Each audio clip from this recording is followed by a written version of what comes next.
Imagine perder tudo o que você ama e ainda manter a fé. Este não é apenas um relato antigo, é uma jornada emocionante que desafia nossas crenças mais profundas. Descubra os mistérios de Jó, um homem que enfrentou o inimaginável e ainda assim permaneceu firme. Fique conosco e veja como essa história milenar ainda ressoa poderosamente em nossas vidas hoje. Jó era uma pessoa íntegra e justa, sempre empenhado em viver uma vida moral e tinha uma relação muito disciplinada com Deus. Na terra de Uz vivia um homem cujo nome era Jó.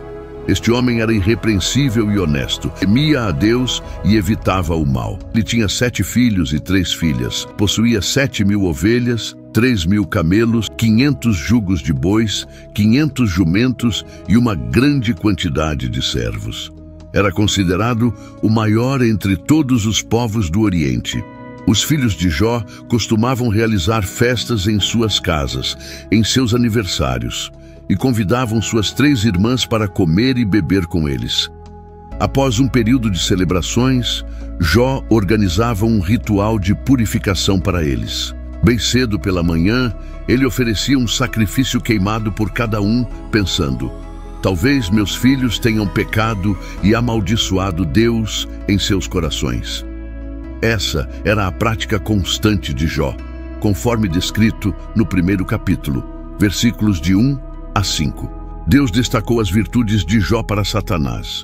No entanto, Satanás argumentou que Jó era justo apenas porque Deus o favorecia abundantemente.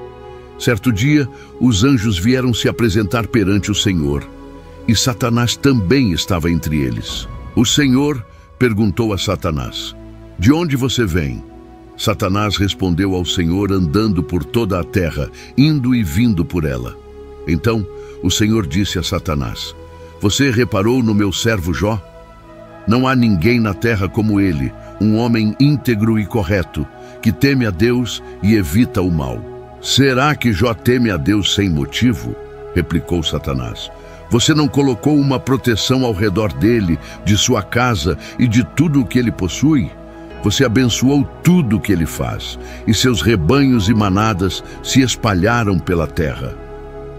Esses diálogos entre Deus e Satanás são narrados no livro de Jó, capítulo 1, versículos de 6 a 10. Satanás desafiou Deus, dizendo que se fosse permitido infligir sofrimento a Jó, ele mudaria e amaldiçoaria a Deus. Deus permitiu que Satanás atormentasse Jó para testar essa ousada afirmação, mas proibiu que tirasse a vida de Jó. Mas estenda a sua mão e ataque tudo o que ele possui, e com certeza ele o amaldiçoará na sua cara, disse o Senhor a Satanás. Muito bem, então, tudo o que ele possui está em seu poder, mas não ponha a mão sobre o próprio homem. Então, Satanás saiu da presença do Senhor. Estes eventos são descritos no livro de Jó, capítulo 1, versículos 11 e 12. Jó recebeu 4 notícias num único dia, informando que suas ovelhas, servos e 10 filhos haviam morrido, vítimas de invasores ladrões ou desastres naturais. Num dia, enquanto os filhos e filhas de Jó estavam festejando e bebendo vinho na casa do irmão mais velho, um mensageiro chegou até Jó e disse: os bois estavam arando e os jumentos pastando por perto, quando os sabeus atacaram e os levaram. Eles mataram os servos à espada, e eu fui o único que escapou para contar a você. Enquanto ele ainda falava, outro mensageiro chegou e disse: o fogo de Deus caiu dos céus e queimou as ovelhas e os servos, e eu fui o único que escapou para contar a você. Enquanto este ainda falava, chegou mais um mensageiro. Os caldeus formaram 3 grupos de ataque e deram um ataque surpresa aos seus camelos, levando-os embora. Eles mataram os servos à espada, e eu fui o único que conseguiu escapar para lhe informar. Ainda falando, outro mensageiro chegou dizendo: seus filhos e filhas estavam festejando e bebendo vinho na casa do irmão mais velho, quando, de repente, um vento forte veio do deserto e atingiu os 4 cantos da casa. Ela desabou sobre eles e eles morreram. Eu sou o único que escapou para contar a você. Esses eventos trágicos são descritos no livro de Jó, capítulo 1, versículos 13 a 19. No seu luto, Jó rasgou suas vestes e raspou a cabeça, mas ainda assim louvou a Deus em suas orações. Então Jó se levantou, rasgou seu manto, rapou sua cabeça e, prostrado ao chão, adorou, dizendo: Nu saí do ventre da minha mãe e nu partirei. O Senhor deu e o Senhor tirou. Bendito seja o nome do Senhor. Em tudo isso, Jó não pecou, nem atribuiu a Deus qualquer falta. Essa resposta de Jó está no livro de Jó, capítulo 1, versículos 20 a 22. Satanás aparece no céu novamente, e Deus lhe dá outra oportunidade para testar Jó. Desta vez, Jó sofre de terríveis feridas na pele. A esposa de Jó tenta persuadi-lo a amaldiçoar Deus e desistir da vida, mas ele resiste e tenta suportar seus sofrimentos. Duas tramas são habilmente entrelaçadas, uma celestial e outra terrena. Os acontecimentos na terra são o resultado de algo que já ocorreu no céu, assim como a guerra na terra imediatamente após um conflito no céu, como no livro do Apocalipse. Elifaz, Bildade e Zofar, 3 amigos de Jó, chegam para consolá-lo, sentando-se com ele em silêncio por 7 dias em respeito ao seu luto. Jó fala no 7º dia, iniciando um diálogo no qual cada um dos 4 homens oferece descrições poéticas de seus problemas. Jó amaldiçoa o dia do seu nascimento, comparando a vida e a morte com a luz e a escuridão. Ele deseja nunca ter nascido e que seu nascimento tivesse sido encoberto pelas trevas, sentindo que a vida apenas aumenta sua agonia. Elifaz responde que Jó, que anteriormente consolava outros, agora admite que nunca foi realmente consciente do sofrimento deles. Elifaz conclui que a dor de Jó deve ser devido a algum pecado que ele cometeu e recomenda que Jó busque o favor de Deus. Bildade e Zofar concordam que Jó deve ter cometido algum mal para provocar a justiça de Deus e argumentam que ele deveria tentar demonstrar um comportamento mais inocente. Bildade supõe que os filhos de Jó trouxeram a morte sobre si mesmos. Pior ainda, Zofar insinua que qualquer erro que Jó tenha cometido mereceria muito mais dor do que a que ele recebeu. Jó reage a cada um desses comentários, ficando tão irritado que chama seus simpatizantes, Jó chama seus amigos, de médicos inúteis que mascaram sua ajuda com mentiras, como descrito no livro de Jó, capítulo 13, versículos de 1 a 4. Meus ouvidos ouviram e entenderam isso. O que vocês sabem, eu também sei. Não sou inferior a vocês. Mas eu desejo falar com o Todo-Poderoso e discutir o meu caso com Deus. No entanto, vocês me difamam com mentiras. São todos médicos inúteis. Jó questiona por que Deus julga as pessoas com base em suas ações, quando ele poderia facilmente corrigir ou perdoar esses atos. Jó fica perplexo sobre como um ser humano pode satisfazer completamente a justiça de Deus, dado que os caminhos de Deus são misteriosos e além da compreensão humana. Além disso, os humanos não podem convencer Deus com suas palavras. Deus não se deixa enganar e Jó admite que nem mesmo conhece a si mesmo o suficiente para defender seu caso perante Deus. Jó anseia por alguém que possa mediar entre ele e Deus, para que não seja condenado ao Sheol, o submundo. Jó acredita que no céu há uma testemunha ou redentor que atestará sua integridade, como ele expressa no capítulo 19, versículo 25. Sei que o meu Redentor vive e que no final ele se levantará sobre a terra. E no capítulo 16, versículo 19, agora mesmo a minha testemunha está no céu, o meu advogado está nas alturas. O sofrimento se torna insuportável para Jó, e ele se torna amargo, ansioso e assustado. Ele lamenta a injustiça de Deus, permitir que pessoas más prosperem, enquanto ele e muitas outras pessoas honestas sofrem. Jó quer enfrentar Deus e protestar, mas não consegue encontrá-lo fisicamente. Ele pensa que a sabedoria está oculta da humanidade, mas resolve persegui-la temendo a Deus e evitando o mal. Eventualmente, Deus intervém no diálogo divino da primeira rodada. Durante seus discursos, Jó pediu a Deus 36 vezes que falasse com ele. Agora, seu desejo é atendido. Nas 2 vezes em que Deus fala com Jó, isso acontece no meio de uma tempestade. Há um certo humor na maneira como Deus se dirige a ele. Jó é lembrado por Deus de que ele é o Criador de tudo. Deus percorre sua impressionante atividade de criar e sustentar o mundo, perguntando a Jó se ele poderia igualar essa obra. Ele termina perguntando se Jó está em posição de julgar, dizendo que é impertinente para Jó acreditar que Deus deveria se explicar a ele. Jó é feito sentir-se muito pequeno. Eventualmente, Jó responde: "Sou indigno. Como posso responder-lhe? Coloco minha mão sobre a boca, falei uma vez, mas não tenho resposta, 2 vezes, mas não direi mais nada." Deus restaura a Jó seus filhos, 7 filhos e 3 filhas, propriedades, camelos e rebanhos de ovelhas, tornando-o muito mais rico e feliz do que antes. Como servo de Deus, Jó é reabilitado. Por outro lado, os 3 amigos de Jó são severamente repreendidos por Deus, que diz que eles não falaram corretamente sobre Jó, indicando que não devemos citar seus discursos como se fossem verdades. O notável nas 2 rodadas de Deus com Jó é que ele ainda não responde às indagações de Jó e não lhe conta sobre sua aposta com Satanás.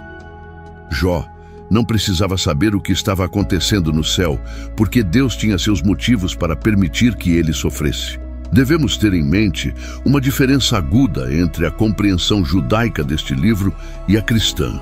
O judeu dos tempos do Antigo Testamento não podia ver os problemas da vida temporal à luz da eternidade. Ele sentia que a justiça de Deus deveria ser vista nesta vida, já que tanto pessoas boas quanto más iam para o mesmo destino, o Sheol, lugar de existência sombria onde os espíritos partidos dormiam. Os cristãos, por outro lado, têm um ponto de vista completamente diferente sobre o sofrimento atual. Eles veem a maior visão do céu à luz da obra de Cristo. O sofrimento neste mundo empalidece em comparação com a vida que nos espera no céu.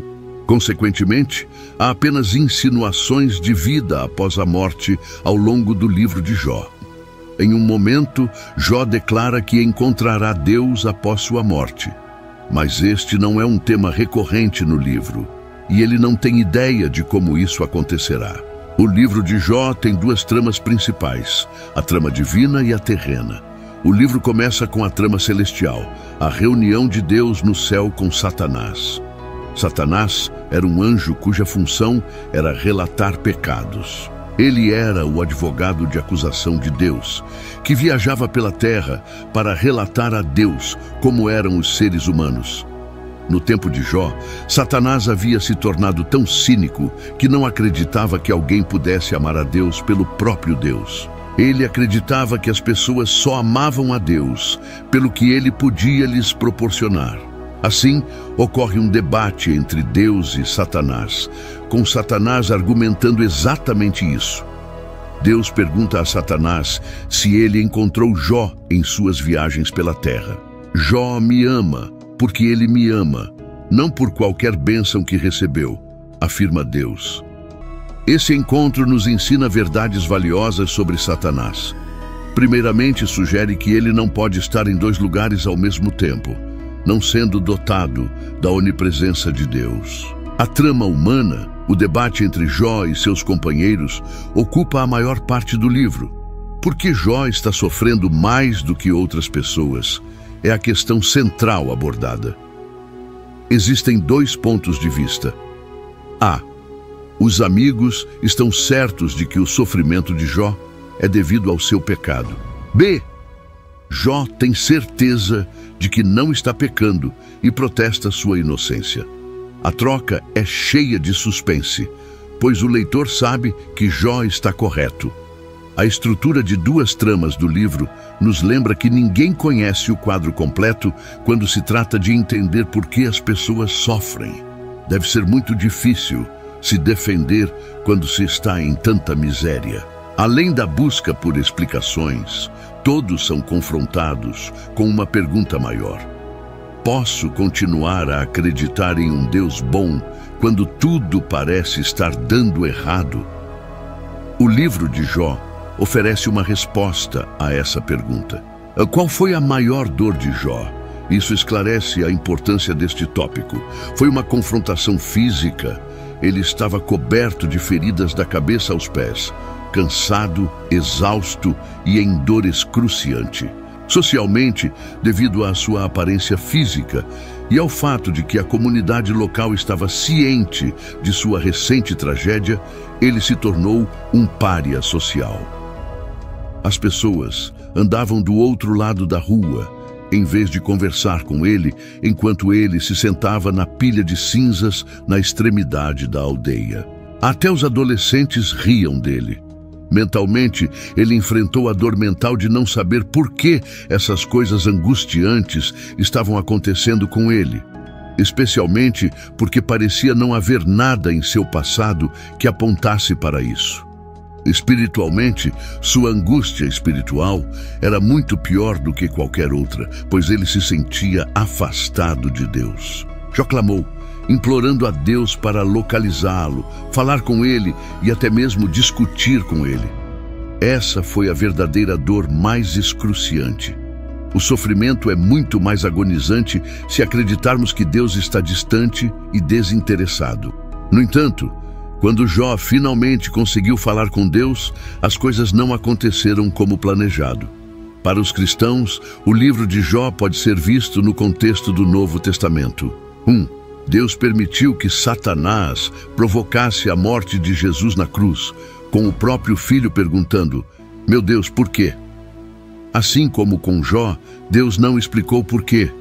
Isso sugere que até o Filho de Deus perdeu o contato com o propósito de seu sofrimento sob a intensidade do tormento da crucificação. 2. O cristão entende que a vida continua além da morte. Os problemas do sofrimento não precisam ser resolvidos nesta vida. É interessante notar que na versão grega do livro de Jó, um versículo adicional foi acrescentado, afirmando que ele, Jó, ressuscitará com aqueles que o Senhor ressuscitar. 3. Essa esperança de ressurreição nos lembra que haverá uma reivindicação final de Jó.